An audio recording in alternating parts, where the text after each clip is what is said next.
muito da minha personalidade tem muito a ver, assim, de tentar ser reflexo do meu pai, sabe? A gente vive num país que é uma sociedade extremamente LGBTfóbica, então você ser uma pessoa LGBTQIA+, já te deixa super vulnerável. Existir como homem que se emociona muito, que sente demais e que põe isso pra fora e tal. O que eu tava te falando do meio audiovisual ser machista, pô, o meio musical é muito machista.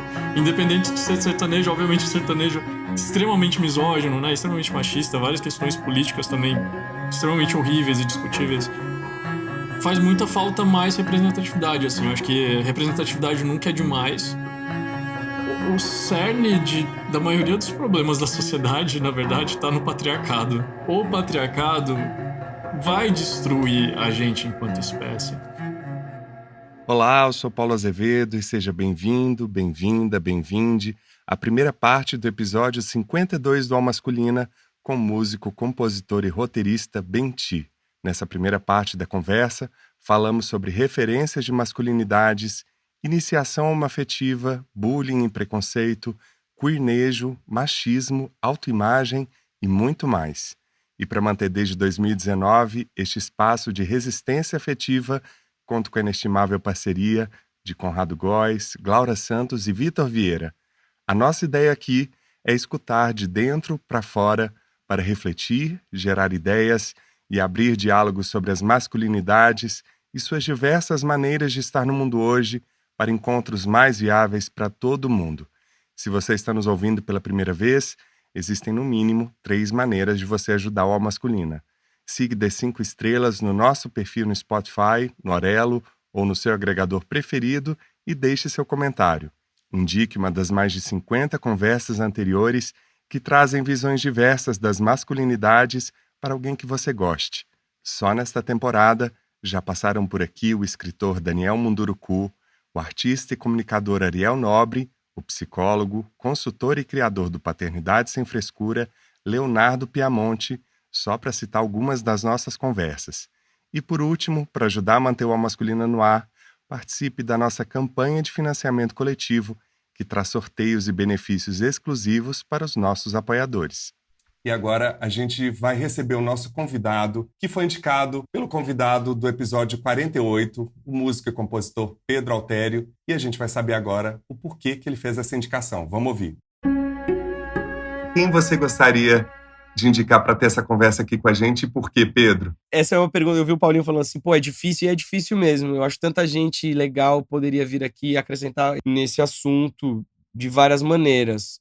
Mas ultimamente eu tenho feito um trabalho com uma pessoa que foi muito especial, assim, que é um artista muito especial, que é o Benti. O Benti é um artista que eu conheci há pouco tempo, mas parece que a gente se conhece há muito tempo. E ele me convidou para produzir o disco dele com outros 2 produtores e me convidou para uma jornada musical maravilhosa, que não sabia que eu ia chegar no final do processo com tanto orgulho dele e do nosso trabalho no geral, de todo mundo que participou, mas muito orgulho dele e uma pessoa que realmente tem me mostrado coisas muito legais, assim, me feito pensar muito na vida e tem uma história de vida muito foda, assim, com a relação com a arte. É uma pessoa que eu me reconheço em vários lugares, assim, da dificuldade de se compreender e, ao mesmo tempo, uma vontade muito grande de fazer as coisas do jeito certo, do jeito que ele acredita e não abrir mão daquilo que ele acha foda. E é um cara que eu acho que vai ser muito legal. É muita gente, eu tenho muitos amigos queridos que, tipo, a gente poderia falar, mas eu acho que o Benti também é uma pessoa um pouco mais fora da curva do convencional do que geralmente a gente fica nessa coisa, porque a gente faz panela, né, cara? A gente tem essa nossa bolinha, né? A gente fica trocando só dentro da bolha e eu acho que o Benti é um cara que tem muita coisa pra dizer e muito pra acrescentar nesse papo. E é uma pessoa com muita referência. Isso é uma coisa muito massa, assim. Você é uma pessoa de muita referência, Paulo. Ouvir você falando é muito foda, porque você pesca coisas muito especiais dos assuntos que estão acontecendo. E o Benti é um cara muito assim. Então acho que vocês vão se dar bem. Acho que isso vai ser um papo muito foda. Bem-vindo, Benti, ao Masculina.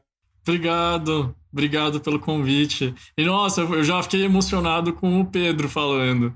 Pô, que massa. A gente acabou de passar por uma jornada, assim, muito intensa com esse disco. O disco saiu, acabou de sair, né? Saiu tem 2 semanas e pouquinho. Então, nossa, é muito emocionante escutar ele falando.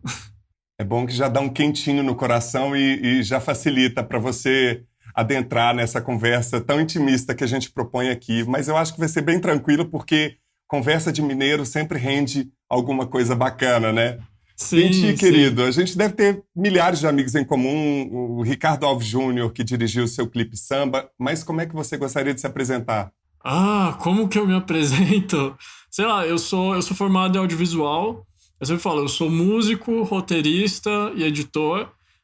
Mas aí, quanto mais você conversa comigo, mais coisas você vai descobrindo que eu faço. Tipo, já fui meio jornalista musical, escrevi 5 anos para vários sites de música, fiz o ensino médio numa federal com curso de mineração, trabalhei numa mineradora, então eu sou técnico em mineração também. Eu também fiz Tem várias. Cefet, Benti. Eu fiz Você fez Cefet. onde?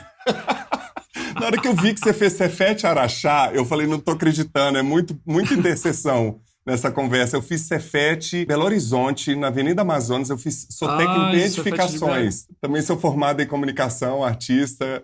Enfim, a gente vai achar mais pontos em comuns aí. Gente, olha só.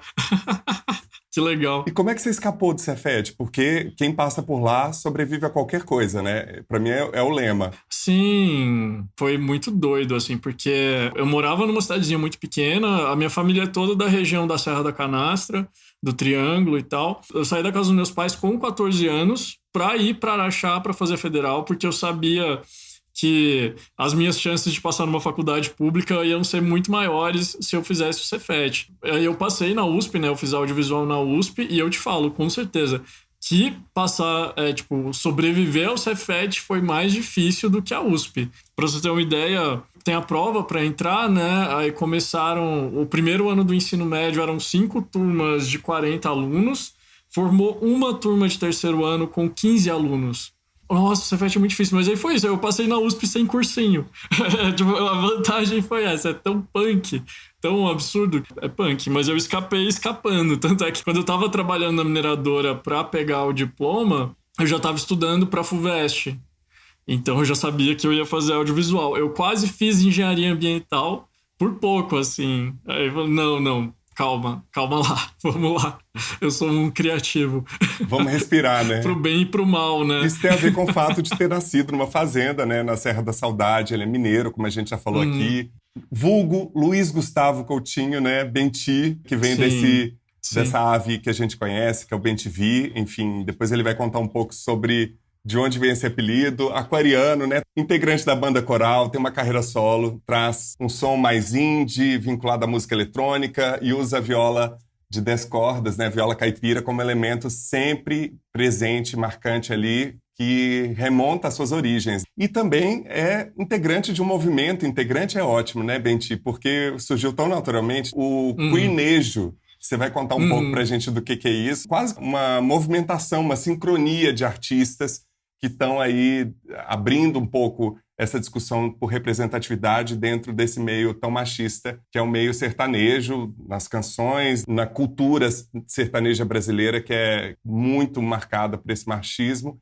E tem 2 álbuns, o primeiro de 2018, que é o Era 2, que traz Johnny Hooker, Tuyo, e acaba de lançar o Logo Ali, pelo Natura Musical, que traz Fernanda Takai, Jalu, Marcelo Genesi, nosso convidado aqui do episódio 17, e Pedro Altério, que foi quem indicou o nosso convidado também na produção, junto com o Luiz Calil.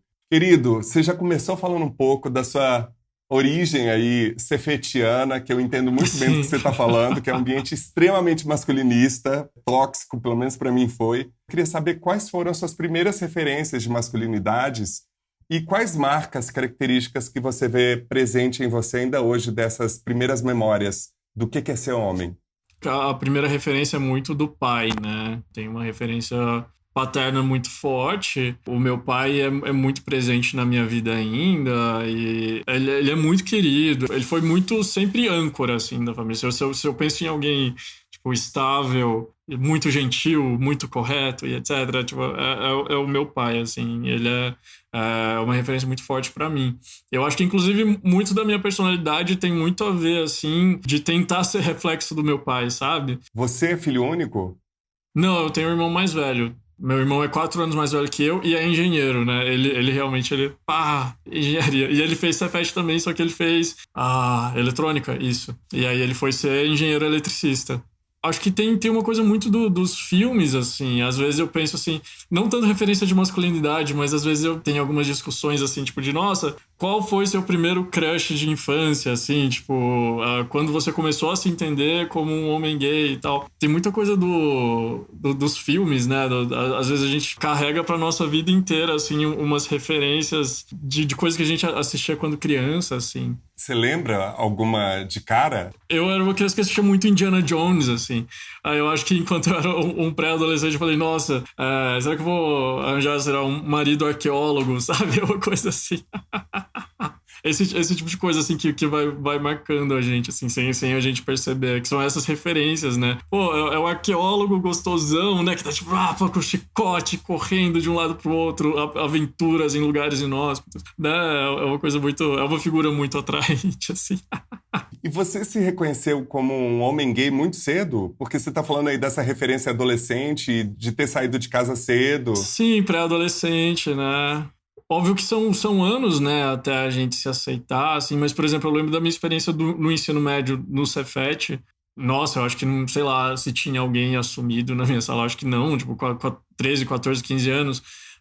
Mas era um ambiente muito tóxico, que nem você falou, era muito masculinizado. Ainda na mineração, ainda era um pouquinho mais tranquilo, porque o que eu via de relatos, assim, principalmente no curso de mecânica, aí era muito punk, aí era realmente muito barra pesada. No ensino médio, mesmo eu sem ter tido nenhuma experiência com nenhum homem, tanto é que eu namorei meninas no ensino médio. Mas eu já me entendia, tipo, não, eu sei, eu compreendo que eu sou um homem que se sente atraído por homens. Na pré-adolescência eu já comecei a ter essa noção, assim, por mais que foram anos de aceitação. Acho que só quando eu vim para São Paulo realmente para fazer faculdade, que aí eu fiz audiovisual, né? Eu tava na ECA, aí São Paulo foi para mim um ambiente onde eu consegui, é isso, é essa pessoa que eu sou, sabe? Eu tava ali numa casca de várias coisas que você vai colocando em cima para se proteger, né, desses ambientes que são muito hostis mesmo. A gente vive num país que é uma sociedade extremamente LGBTfóbica, então você ser uma pessoa LGBTQIA+, já te deixa super vulnerável. Ter a representatividade te ajuda a se aceitar mais fácil e mais rápido e gera cada vez mais essas bolas de neve de representatividades para ajudar cada vez mais pessoas a não passarem por esse sofrimento de negação, assim. Principalmente eu, com 32 anos, eu reconheço umas diferenças geracionais, assim, muito grandes com homens pouco mais velhos do que eu, assim, em relação à representatividade, assim. Eu acho que, por exemplo, quando eu era pré-adolescente, adolescente, já com acesso à internet, eu já entendia, tipo, nossa, eu não sou uma aberração por sentir desejo por outro homem, eu sou homem gay. Mas mesmo vivendo no interior de Minas, que também tem uma tradição religiosa muito forte e da tradicional família mineira, e mesmo no Cefet, que também foi no interior de Minas, em Araxá, você não sofreu nenhum tipo de retaliação, de bullying, nada?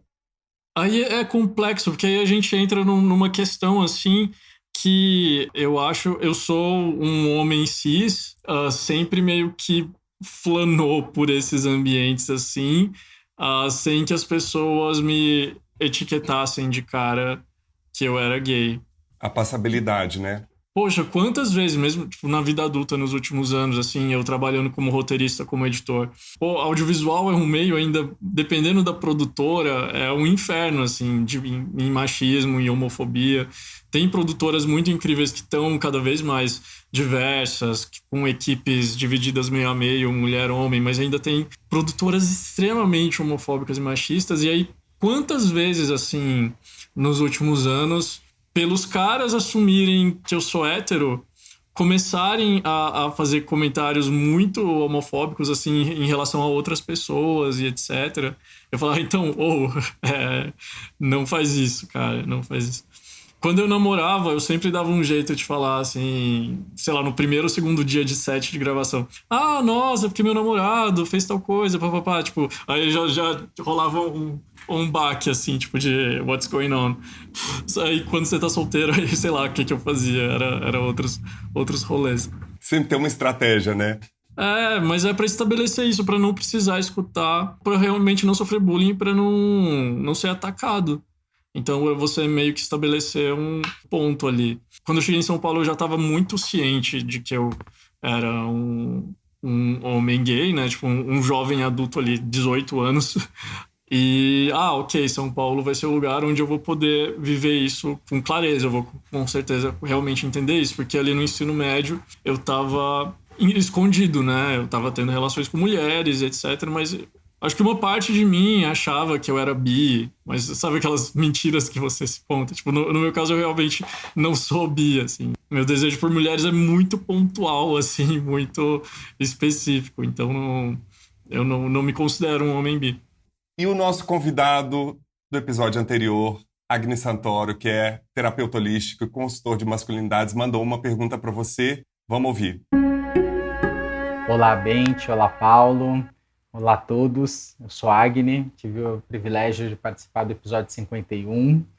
E como eu disse lá, eu sou terapeuta, sou ativista e estudo e trabalho com masculinidades. Primeiramente, parabéns, né, pelo seu som, Bente. Achei muito especial. Prazer conhecê-lo mesmo. E para mim a arte, ela ajuda a transformar a cultura. E eu queria trazer para você, se você já compôs alguma música, se tem alguma música especial que te ajuda a refletir esse olhar do masculino, né, de nós homens, como a gente lida com todas essas sensações, sentimentos ou falta de poder sentir.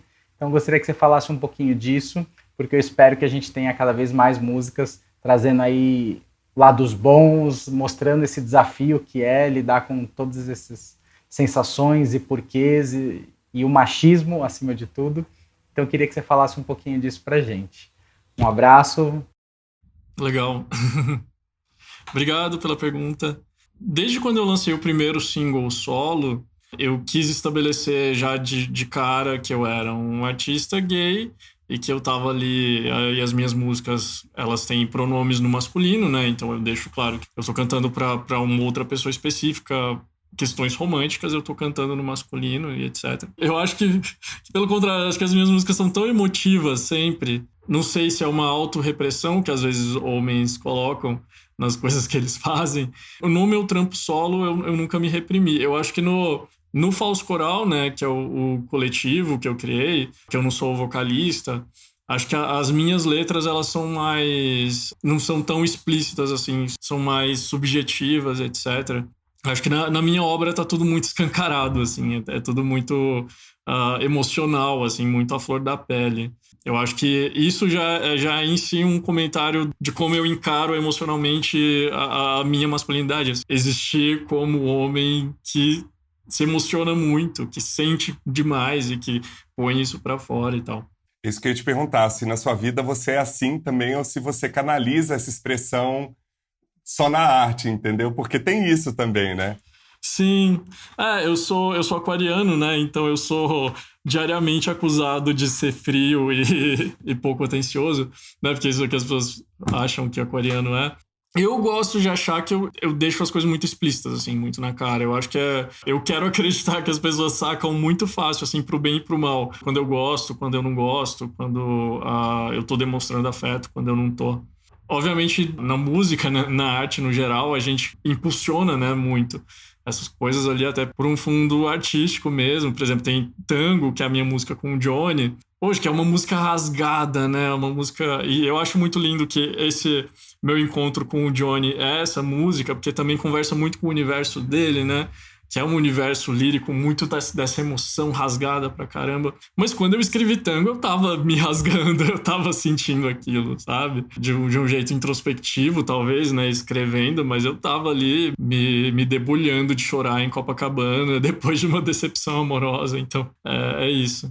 E você tem até uma música que fala das cascas que você ganhou com o tempo nessas suas Sim. relações, né? Talvez seja essa fachada para também proteger esse espaço de sensibilidade extrema, né? Que você Sim. preserva e também uma maneira de colocar limites, como você já trouxe logo no início aqui, de colocar um limite para o entorno, né? Para as pessoas ao redor, para também se proteger. E a gente já começou falando do Queernejo, e em entrevistas você fala que integra, né, esse coletivo de artistas que são independentes e que estão mudando as coisas por dentro da música sertaneja, né, que é o Queernejo, que busca essa representatividade LGBTQIA+, nesse universo marcado por um discurso muito machista, não só na cultura sertaneja, mas também nas letras. E para quem não sabe, a palavra queer, que é uma palavra que vem do inglês, se refere a todo aquele que não se entende como parte do padrão heteronormativo ou cisgênero, né? Quando alguém não se identifica com o gênero que lhe foi atribuído ao nascer. E aí eu queria que você contasse um pouco o que é o queernejo, porque eu conheci através de você, e como que você lida com a homofobia nesse meio, ou se já sofreu alguma retaliação ou não, aqui não, né? Não vem com sua viola pra cá não, sai pra lá com esse papo de pronomes masculinos numa música milenar aí de relações de amor heteronormativo. Eu tava ali no comecinho do Queernejo, junto com o Gabel, com o Gali. Era muito essa sensação de estar criando um movimento muito embrionário, buscando por representatividade, assim. Você pensa que o sertanejo é o gênero mais escutado no Brasil, né? Um país com mais de 200 milhões de pessoas, e não tem representatividade LGBTQIA+, no sertanejo. Agora tá tendo, inclusive, esse ano teve um movimento de cantoras do sertanejo, do mainstream sertanejo, se assumindo lésbicas, e a gente desconfia que tenha sido um movimento que vem depois do queernejo, né? Mas, assim, a minha posição no queernejo é muito de diálogo. O meu instrumento base é a viola caipira de 10 cordas, então a minha música tem muita influência de música caipira, principalmente, de música sertaneja, mas o meu som não é sertanejo, né? Você escuta o disco, né, logo ali, as coisas soltas, assim, você entende, meu som não é sertanejo, mas como tem a questão da representatividade da viola e desse diálogo, tanto é que eu tô no disco de estreia do Gabel. O Gabel é filho do Solimões, para quem não sabe. Que você cresceu ouvindo no rádio dos seus avós, né? Sim, Rio Negro e Solimões, né? Isso é absolutamente insano, assim, porque eu cresci escutando Rio Negro e Solimões, eu jamais imaginei que eu ia estar, eventualmente, no disco do filho do Solimões, e é uma música que a gente compôs junto, é uma música linda, a música que a gente fez, né, que chama Bem TV, ela dialoga muito com o mariachinejo, que é o sertanejo dos anos 80, que era muito influenciado por ritmo mexicano. O disco do Gabel é um estudo, assim, de caso do sertanejo, pegando várias influências. Que aí o mais legal é isso, assim, todos os artistas do queernejo, cada um tem meio uma pesquisa diferente, uma proposta diferente. E a gente, como a gente é outsider, né, da indústria, a indústria sertaneja é aquela coisa pasteurizada, né, padaria, estão fazendo exatamente a mesma coisa para garantir os milhões deles. Essas pessoas do queernejo, como outsiders, eles conseguem também propor coisas estéticas que o sertanejo em si não acolhe. O próprio disco do Gabel é uma grande experiência estética. As músicas da Alice Marconi, que são lindas, assim, da Red Alor, que é drag queen, e ela tem umas propostas visuais, assim, absurdamente lindas.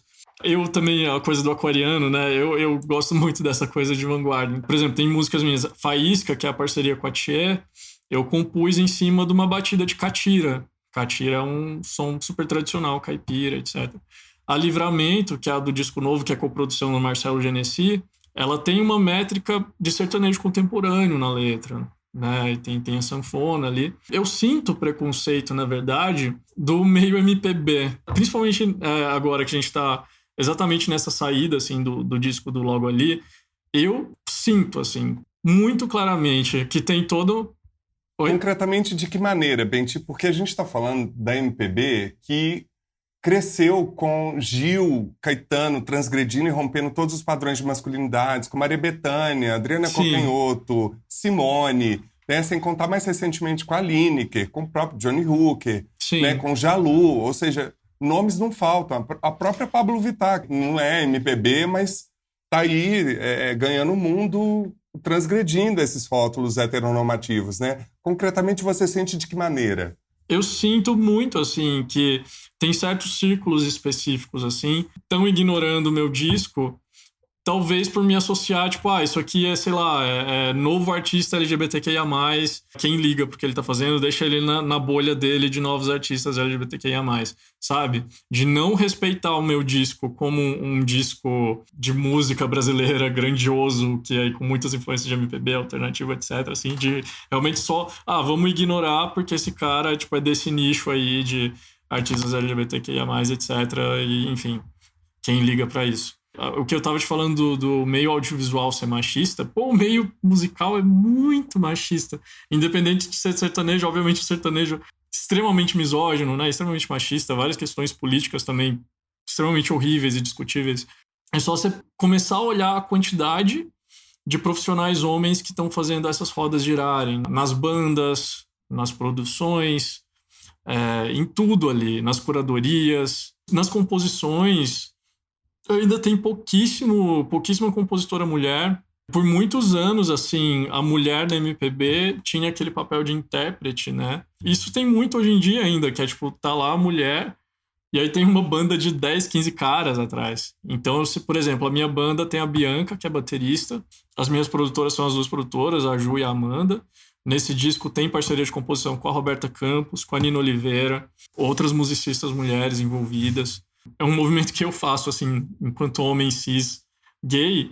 Mano, vamos quebrar isso aqui, a gente precisa misturar isso aqui. Mas o meio musical é muito machista e muito misógino ainda. Essa barreira que eu tô te falando, você consegue enxergar, assim, tipo, uns círculos onde você não consegue entrar porque, tipo, deve estar te encarando como o artista desse nicho aí de músico LGBT e, enfim. Lugares Comuns, com a psicanalista, escritora, jornalista e integrante da Comissão Nacional da Verdade, Maria Rita Kel. O nosso quadro Lugares Comuns traz uma nova convidada. Ela é psicanalista com vasto histórico de participação em movimentos sociais, como o MST, no jornalismo e na teoria crítica, ensaísta, doutora em psicanálise pelo Departamento de Psicologia Clínica da PUC São Paulo, autora de ensaios publicados na imprensa e em coletâneas, e também dos livros como O Tempo e o Cão, vencedor do Prêmio Jabuti. Foi ainda integrante da Comissão da Verdade entre 2012 e 2014. Seja muito bem-vinda, Maria Rita Kel. Então, eu queria saber, na sua visão, o que gera a homofobia? Vamos começar com o velho Freud. O Freud diz que ninguém nasce homem ou mulher. Nós nos tornamos homens ou mulheres. Não só no sentido da orientação sexual, mas da identificação com o gênero também. Porque pode haver, por exemplo, um homossexual que se identifique como homem e ele gosta de outros homens que são mais femininos. Ou pode haver uma homossexual que, ao contrário, ela gostaria de ter sido um homem. Então, o tornar-se homem ou mulher tem a ver com a passagem pelo Édipo, tem a ver com a identificação com o pai ou com a mãe, tem a ver com muitas coisas. E eu acho que aí tem algum ponto também que é enigmático, eu não sei se ele deve ser respondido. Porque ninguém pergunta para um hétero como é que você conseguiu virar hétero. Assim, aconteceu que você foi, desde criança, sua fantasia, se você é mulher, ia para um menininho, você gostava mais do papai do que da mamãe.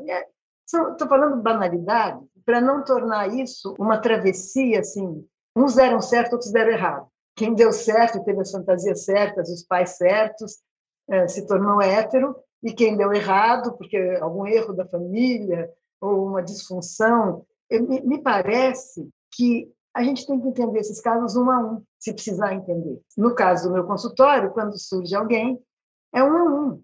Eu, por exemplo, observei, sem ter sido jamais analista dela, mas como amiga, eu observei a transformação do Laerte na Laerte, porque o Laerte era um cartunista sempre muito talentoso. Nos anos 70, quando nós trabalhávamos nos jornais alternativos, porque eu comecei minha vida profissional só como jornalista, demorei para assumir o lado psicólogo e psicanalista, já nos anos 80.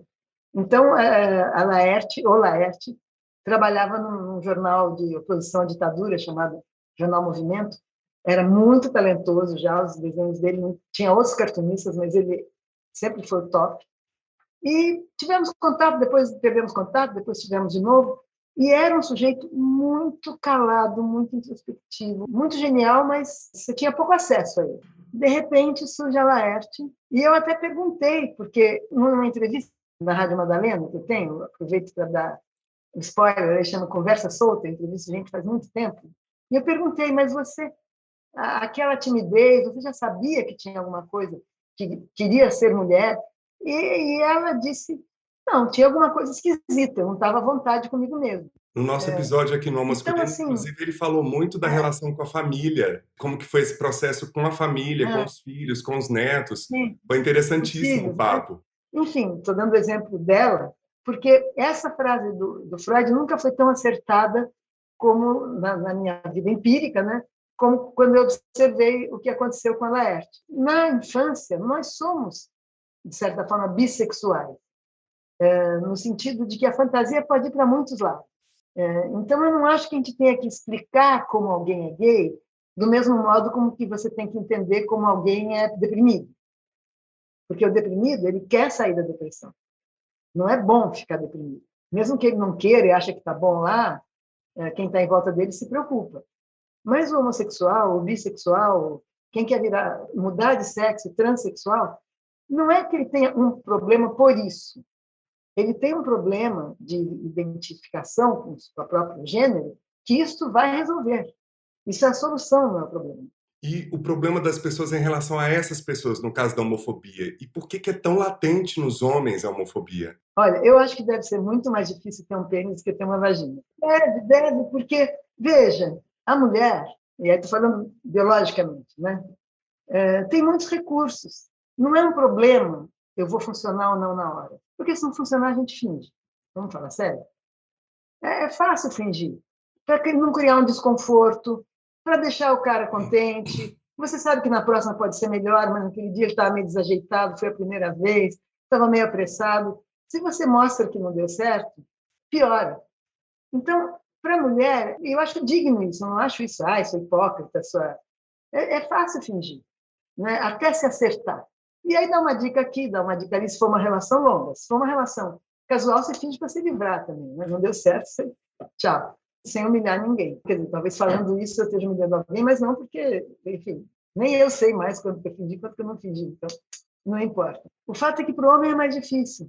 É mais difícil porque, às vezes, a parceira pode inibi-lo sem perceber. A parceira pode não corresponder na hora H, como acontece para nós também. Não corresponder no sentido que parece que vai ser muito legal e, de repente, não é, não tem química, sei lá como se diz isso. Então, o homem tem que desempenhar ali, e para ele é humilhante não desempenhar. Eu espero que esteja mudando, quer dizer, tem uma geração nova aí, da minha filha mais nova, que provavelmente já conversa isso em outros termos, mas também tem, me parece, e eu acho que a eleição desse presidente convocou isso, também tem uma relação de jovens mesmo, ressentidos com, não vou chamar o feminismo, porque o feminismo é um movimento, quer dizer, ele começa, os primeiros movimentos sufragistas começam no século XIX, ele vem dos anos 50, ele vem dos anos 60, não é nada tão novo. Mas, claro que as meninas hoje estão muito empoderadas, né? Se os homens sempre foram, porque as meninas também não serão, né? Mas acho que tem algum ressentimento aí. Não posso explicar clinicamente, porque eu nunca ouvi na minha clínica alguém, um jovem que se identifica com o bolsonarismo porque vamos defender os verdadeiros valores machistas. Então, não tem nenhum aprofundamento, mas eu acho que tem ressentimento aí. E a gente percebe um cuidado muito grande nos seus clipes, na arte dos discos, né? Nessa sua influência entre o audiovisual e a música. E como é que você lida com essa sua imagem pública, assim? Eu quero saber também como é que você, sendo um profissional do audiovisual, se você percebe essas plurais masculinidades na produção nacional. Faz muita falta mais representatividade, assim. Eu acho que representatividade nunca é demais. Então, eu tô fazendo uma coisa muito específica, né? Tem todas essas referências visuais que vêm de muitos lugares, vêm do caipira, vêm do alternativo, vêm da MPB, e tudo isso junto provoca o resultado visual que eu apresento, né? Que eu sou muito fã de artistas que cria um universo visual muito complexo em volta do trabalho deles. Aqueles artistas que a cada disco apresentam um planeta diferente, assim, para você explorar. E eu quis fazer isso com Logo Ali. Todo o material visual envolvido, né? Os lyric videos, trailers, os clipes, as fotos, os ensaios, o show, né? Em breve. Tudo isso é parte desse planeta que você vai explorar além do disco, né? Além do som em si.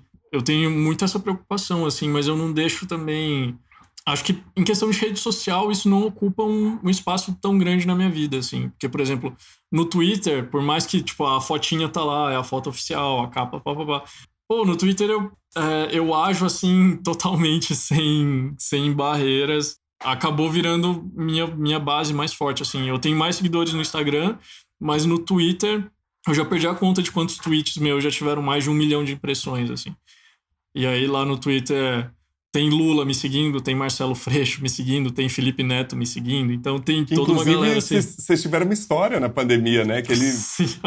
Você ganhou uma ajuda do Felipe Neto. Isso é um sonho de todo brasileiro que tá na miséria, gente. Todo artista que tá aí desamparado. Ai. Felipe Neto vem numa masculina. Como é que faz essa história? Só um momento respiro aqui antes de você trazer um pouco dessa sua percepção no audiovisual. Nossa, resumindo muito, foi uma loucura, assim. Ele compartilhou meu canal, aí foi 48 horas muito loucas, assim. Foi o meu maior pico de plays num dia só no Spotify, até agora no lançamento do disco novo. Aí o lançamento do disco novo superou o dia, eu chamo carinhosamente de Felipe Neto Day. O dia do Felipe Neto. Nossa, meio que degringolou uma hora, começou a sair um monte de site de fofoca e eu só entreguei pra Deus, assim. Desativei o celular, falei, não vou olhar pelo próximo dia. O que tá acontecendo? É isso. É uma avalanche, né, que vem, né, gente? E vem de lugares inimagináveis, né? E isso que eu gosto muito do Twitter, assim. O Twitter, pro bem e pro mal, ele é um lugar de muita amplitude, assim, de possibilidades. E o Instagram tem aquela coisa, né? Tipo, as coisas do feed, sabe? Tipo, precisa ser organizadinho, blá, blá, blá, blá, blá. Mas eu acho legal. Assim, eu gosto de... Não, essa aqui é a proposta estética do que eu tô fazendo, do meu trampo e tal. Vai rolando também, assim. Provavelmente você não vai ver no meu Instagram... sei lá, uma foto borrada do meu cachorro, sabe? Mas, porque tem artista, assim, tem artista que já tem um background tão forte, né, de fanbase, assim, que, sei lá, ele pode postar uma foto borrada do cachorro uma vez por ano e todo mundo vai, tipo, lotar todos os shows e vai deixar 30 mil comentários. Tipo, nossa, que foto incrível, reflete a sua personalidade artística. Tem gente que, né, chega num ponto que não precisa se preocupar mais com essas coisas. Infelizmente, eu não tô nesse ponto. Em algum momento do ano que vem, inclusive, falando já de redes sociais, assim, eu quero muito desativar tudo por alguns meses. Por quê, Benti? Pra descansar. Acho que principalmente depois de 18 meses de pandemia, assim, que a gente ficou vivendo muito nesse esquema de tela, assim, eu com certeza, antes de lançar um eventual terceiro disco, assim, eu vou fazer esse movimento de dar uma sumida pra aparecer depois. Eu acho que é o que todo mundo queria, né? Uhum. Ainda mais depois de um blackout aí das redes sociais, a gente viu que a gente consegue sobreviver a tudo isso. Para vocês terem uma ideia da qualidade que eu estou falando, né, desse apuro estético, desse mix de referências, a capa desse disco novo, ele traz uma reinvenção, como ele diz, reinvenção expandida do quadro O Derrubador Brasileiro, de 1879, do Almeida Júnior, que já traz um pouco esse contexto tanto do cenário caipira quanto apocalíptico que traz no álbum, que eu recomendo muitíssimo e vou falar nas dicas aqui do Escuta Aqui. Fora do mar. Você já se sentiu como peixe fora d'água, inadequado? Você já se sentiu fora do mar? Sim. Aquela experiência que eu estava te contando de chegar em São Paulo, para mim era 100% eu peixe fora d'água, naquele ambiente ali da USP, mas ao mesmo tempo 100% dentro d'água, indo no cinema sozinho, indo em exposições que eu sempre quis ir, vendo bandas que eu sempre quis ver, sabe? Então foi meio que essa coisa assim, tipo de, ok, essa realidade aqui, elite cultural paulistana é bem fora do meu rolê, mas tem todo um lugar ali onde eu me identifico. Mas acho que sim, é um sentimento comum, na verdade. Cá entre nós. E por que você acha que é importante pensar, refletir, discutir sobre as masculinidades, Benti? O cerne da maioria dos problemas da sociedade, na verdade, está no patriarcado, né? Vamos falar a real. Acho que é importante a gente chegar nesse momento. Eu sempre recomendo o Mad Max Estrada da Fúria. É isso, assim. O patriarcado vai destruir a gente enquanto espécie. Já está, né? A gente está jogando para o futuro uma coisa que já está rolando. Já está rolando gente. a 100 por hora, assim. A eleição do Bolsonaro é um refluxo, né, do patriarcado. Pouquíssimos passos sendo conquistados por mulheres e pessoas não hétero e etc. causam um refluxo do tamanho de um governo de extrema-direita, sabe? É importante discutir por causa disso. A gente discute por sobrevivência, na verdade. Escuta aqui. Benti, chegou o momento das nossas dicas. O que você trouxe pra gente? Então, uma das grandes influências do meu disco, do Logo Ali, é o segundo disco de um artista americano que chama Moses Sumney. O disco dele chama Gray. Muito incrível. E ele é um artista negro, queer. É tudo tão incrível em volta da arte dele, assim, tanto sonoramente quanto visualmente, assim. Eu brinco que a capa do Logo Ali é um pouco inspirada pela capa do Gray, que a capa desse disco é linda, assim, é ele jogado numa pedra, numa cachoeira de costas, pelado. Ele tem um corpo ultra malhado, assim, e eu acho muito interessante o que ele levanta com o corpo dele, assim, que ele explora muito sensualmente o corpo dele, que é um corpo que a gente considera, né, padrão, mas ele é um homem negro, queer, a voz dele é super andrógena, ele se veste de estilo com roupas muito fora da caixinha, assim, e eu fico olhando isso embasbacado, assim, eu queria... Eu já falei isso pra vários amigos, assim, eu queria ser uma gostosa cult que nem o Moses Sumney, assim. Né? Na capa do Logo Ali, você vê, o Derrubador brasileiro original é muito mais sexual, né, do que a minha interpretação, porque eu queria me mostrar vulnerável ali na capa. O quadro original tem uma sexualidade, assim, muito pungente que eu não queria repetir, na verdade. Eu queria muito, assim, ser que nem o Moses Sumney, tipo, de ser uma pessoa que tá ali explorando muito a sensualidade do corpo dele, do quanto ele é bonito e o quanto o corpo dele é maravilhoso, mas de um jeito tão incrível artisticamente que ninguém tem coragem de falar, tipo, nossa, biscoiteiro, sabe? Que é uma coisa que eu sei que se eu passar determinados degraus, assim, aí todo mundo, olha aí ele querendo aparecer, esse biscoiteiro. Ai, mas como tem gente pra opinar na vida da gente, né? Que saco. Você quer ser biscoiteiro, vai ser biscoiteiro, tá tudo certo, gente. Pois Só é. não colhe a máscara em você, né? A questão é essa. Que isso seja genuíno, né? Eu já conversei muito isso com o Thiago Petit, inclusive. De novo, determinados círculos dessa galera, etc. Como que eles diminuem seu trabalho se acham que, tipo, nossa, cara parecido, nossa, o que esse cara tá achando da vida, sabe? Talvez você postar uma foto de sunga.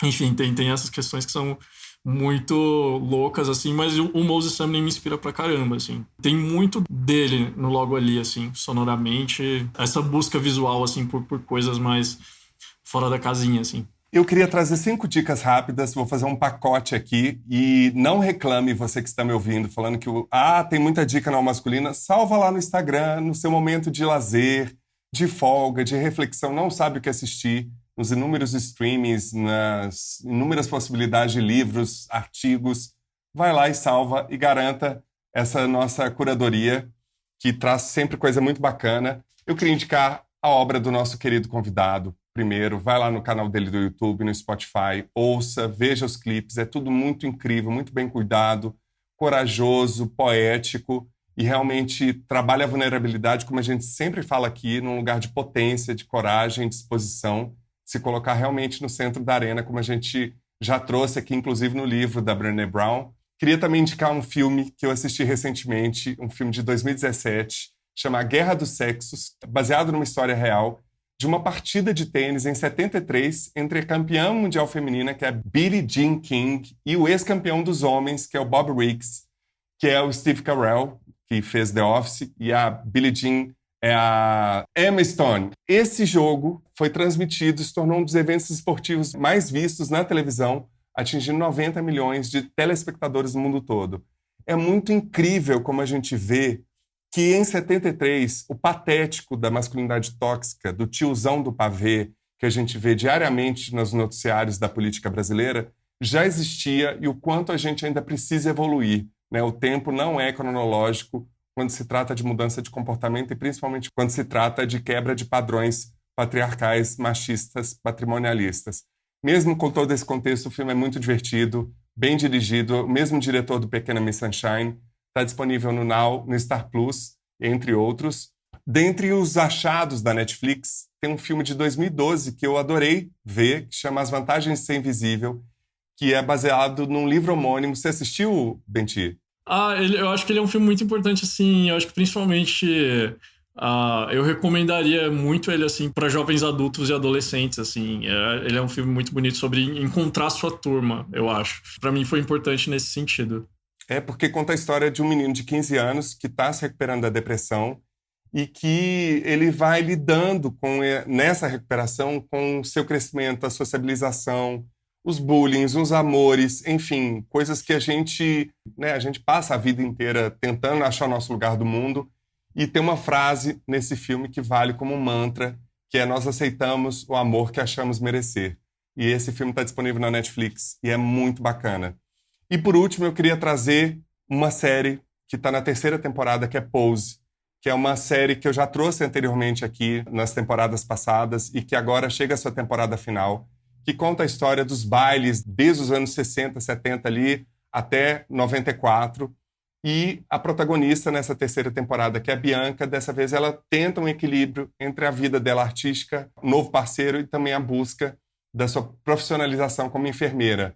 As tramas da série são incríveis, principalmente nessa temporada. Eles exploraram muito o passado histórico das protagonistas. Mostra muito além das questões pessoais, mostra também algo que a gente vem alertando aqui na Masculina, que é o histórico dessa geração que não conheceu o início da epidemia do HIV nos anos 80 e 90. Mostra na série toda a dificuldade do meio científico para tentar achar até o coquetel que hoje proporciona para portadores do HIV uma vida longeva e saudável. Enfim, a série é incrível, tudo muito bem feito e já entra para a história por ser uma série com grande parte da equipe, do elenco, formado por mulheres, negros, um elenco majoritariamente trans, que inclusive teve a primeira indicação ao Emmy desse ano para MJ Rodriguez, que é uma atriz trans que é a protagonista da série, entre outras indicações e prêmio. Pose é diversão, é bem escrita, é melodramática e sabe muito bem equilibrar drama e humor e também informação com um retrato histórico maravilhoso.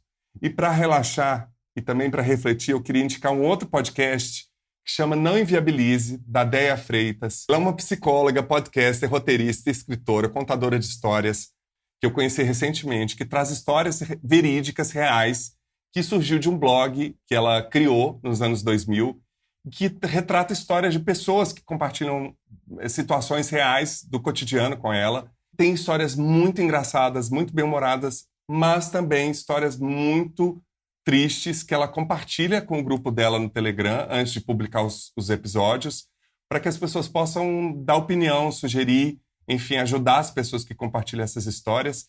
Então, tem muita história, como ela mesma diz, de boy lixo. Ao mesmo tempo que a gente ri com as histórias, a gente vê o quanto é surreal determinadas situações que a gente se coloca. É muito impressionante ver como que ainda muito do que a gente fala aqui no Masculino ainda está longe de ser um lugar distante, né? Do quanto as mulheres se sujeitam a determinadas situações, se colocando muitas vezes em risco patrimonial, psíquico, físico, em função de um dito amor. Histórias muito engraçadas, divertidas. Vai lá, Não Inviabilize, está disponível no Spotify e em vários outros agregadores de podcast. O que você vai cantar pra gente? Vou fazer uma do disco novo. Essa aqui é a Livramento, ela que tem coprodução do Genesi, e ela é a preferida do Pedro Altério. Livramento.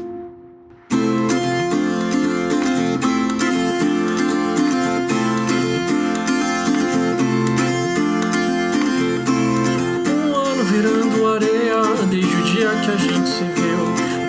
Tava desmoronando, mágoa, memória, estado civil, não sei mais explicar.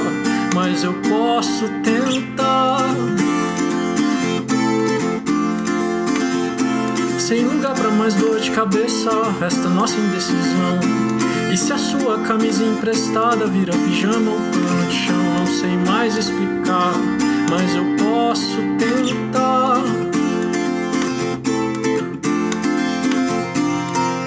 Se é castigo ou livramento não te ter mais aqui, se faltou um julgamento, sobra saudade em mim, e o tempo vai te afastando cada dia mais. Será mesmo isso que eu quis?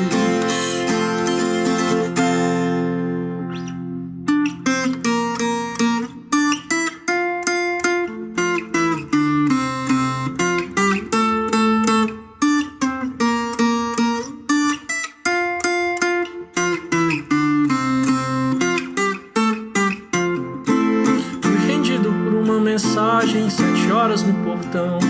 E eu que não me arrependo de muito, me vi correndo atrás de um perdão que eu não posso mais ter, mas que eu posso tentar.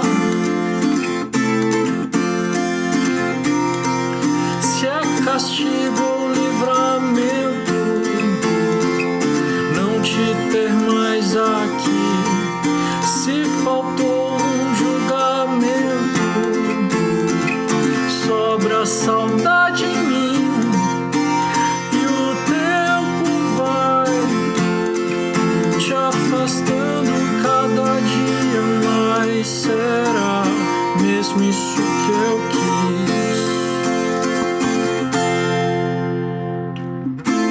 Um ano virando areia, 7 horas no portão. E se a sua camisa emprestada vira pijama ou pano de chão, ela vira pijama. Ela vira pijama, o pano de chão. Ela vira pijama. Ela vira pijama, o pano de chão. Ela vira pijama. Ela vira pijama, o pano de chão. Ela vira pijama. Ela vira pijama, o pano de chão.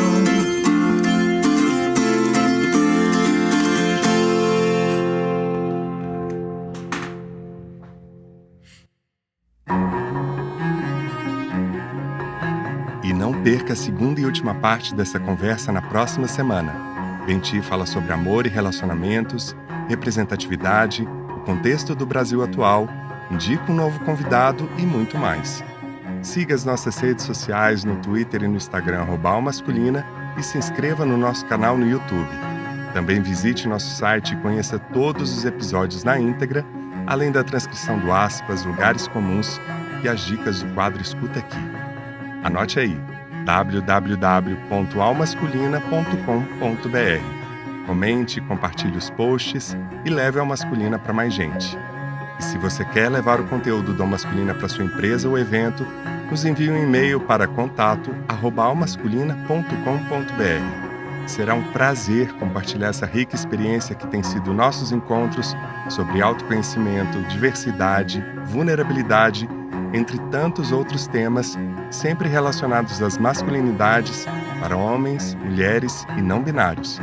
Colabore para manter o Almasculina no ar por meio da nossa campanha de financiamento coletivo.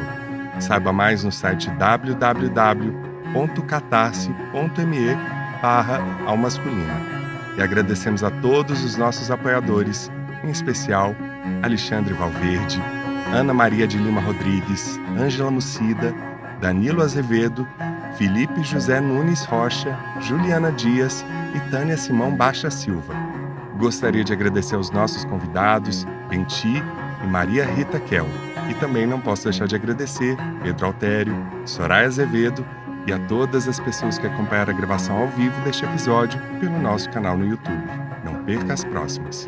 O Masculino é feito graças a Conrado Góes, na trilha sonora original e mixagem, @Conza01, Glaura Santos na identidade visual e arte, @Glaura Santos, Vitor Vieira nas fotos, @Vitor Vieira Fotografia, e eu, Paulo Azevedo, na idealização, roteiro, edição e apresentação, @Paulo Azevedo Oficial. Esse podcast é realizado pela Concultura. E você que nos deu o prazer da sua companhia até aqui, Muitíssimo obrigado, cuide-se, vacine-se e até semana que vem.